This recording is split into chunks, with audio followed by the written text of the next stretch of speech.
আসসালামু আলাইকুম। খুব সকালে ঘুম থেকে উঠেই চলে এসেছি বরিশালের বিখ্যাত লাল শাপলার বিলে। আল্লাহ তাআলার সৌন্দর্য কত সুন্দর! বরিশালের এক অনন্য সৌন্দর্য এই লাল শাপলা। এর সৌন্দর্য বর্ণনা করা কঠিন। কালকেই আমি দেখে আসলাম, তবে আমার মনে হচ্ছে আজকেই আবার চলে যাই। তো লাল শাপলার কাছে পৌঁছানোর আগে কিছুক্ষণ নৌকা বেয়ে তারপর একটু ভেতরের দিকে যেতে হয়, তারপরেই এই লাল শাপলার দেখা পাওয়া যায়।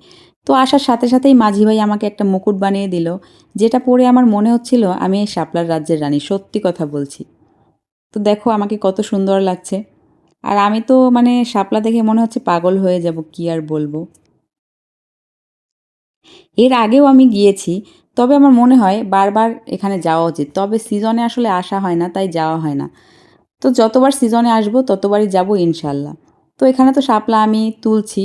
এখানে শাপলা তোলা নিষেধ আছে, তাও সবাই তোলে। আমি মনে হয় সবচাইতে কম তুলেছি, কারণ নষ্ট করতে চাই না প্রাকৃতিক সৌন্দর্য।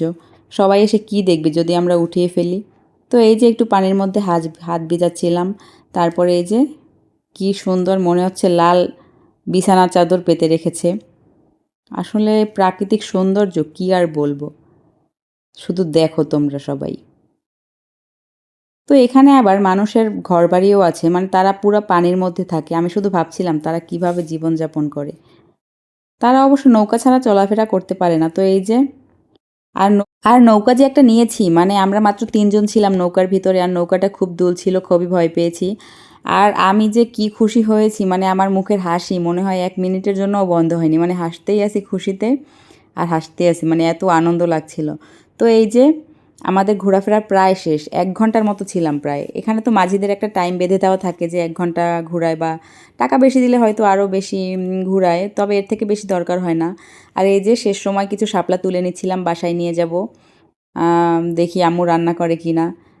তো এই যে শাপলাটা তুলতে তো আমি ভীষণ আনন্দ পাচ্ছিলাম, আর শাপলার থেকে একটা হালকা মিষ্টি ঘ্রাণও আসে অবশ্য। তো এই যে আমাদের ঘোরাঘুরি শেষ, উপরে চলে আসলাম, এসে একটা ডাব খেয়ে নিলাম। তো ডাবটা প্রথমে ওই খালাটাই কাটছিল, পরে আমার হাজব্যান্ড কাটলো, উনি পারছিল না দেখে। তো ডাবটাও খুবই মিষ্টি ছিল, আর ডাবের ভিতরে শ্বাস হয়েছিল, সেটাও আমরা খেয়ে নিলাম। তো তোমাদের কাছে কেমন লাগলো জানিও। আল্লাহ হাফেজ।